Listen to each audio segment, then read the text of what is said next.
આ star એક્ટરના birthday સેલિબ્રેશનમાં ઘટી દુર્ઘટના, એક વ્યક્તિનું મોત। પવન કલ્યાણ એ સાઉથ ભારતનો અભિનેતા છે જેને લોકો પાવર સ્ટાર તરીકે ઓળખે છે। તાજેતરમાં જ અભિનેતા અને આંધ્રપ્રદેશના નાયબ મુખ્યમંત્રી પવન કલ્યાણે સોમવારે પોતાનો 56મા જન્મદિવસની ઉજવણી કરી હતી। અભિનેતાના બર્થડેને લઈને તેના ચાહકોમાં અલગ જ ઉત્સાહ જોવા મળ્યો હોય છે।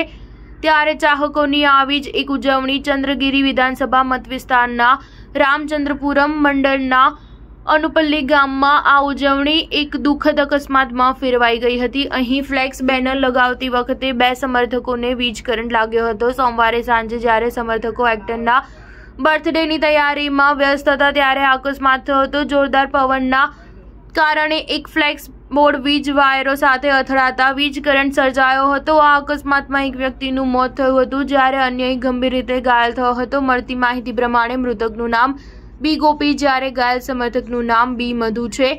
પવન કલ્યાણના જન્મદિવસની ઉજવણી દરમિયાન આ દુર્ઘટનાથી બધા ચોંકી ગયા હતા। આ ઘટનાની માહિતી મળતા જ તિરુપતિમાં એસવીઆર રૈયાને સારવાર માટે સરકારી દવાખાને લઈ જવાયો હતો। બી હોસ્પિટલમાં મધુને યોગ્ય સારવાર મળે તેવી વ્યવસ્થા કરવામાં આવી રહી છે। આ અકસ્માત બાદ વિસ્તારના ધારાસભ્ય અરાણીએ મૃતકના પરિવારને સાંત્વના પાઠવી હતી। આ સાથે તેમણે 1 લાખ રૂપિયાની આર્થિક સહાયની જાહેરાત કરી અને હોસ્પિટલ સ્ટાફને ઘાયલ સમર્થકને યોગ્ય સારવાર આપવા પણ કહ્યું હતું। અભિનેતા અને નાયબ મુખ્યમંત્રી પવન કલ્યાણે પણ આ અકસ્માત પર ઊંડો શોક વ્યક્ત કર્યો હતો અને કહ્યું હતું કે ગોપીના મૃત્યુ અને મધુની ઈજાના સમાચાર સાંભળીને હું ખૂબ જ દુઃખી છું। હું ગોપીના આત્માની શાંતિ માટે પ્રાર્થના કરું છું અને તેમના પરિવાર પ્રત્યે મારી ઊંડી સંવેદના વ્યક્ત કરું છું। સ્ટાર ન્યૂઝ 7 હંમેશા સચ્ચાઈની સાથે।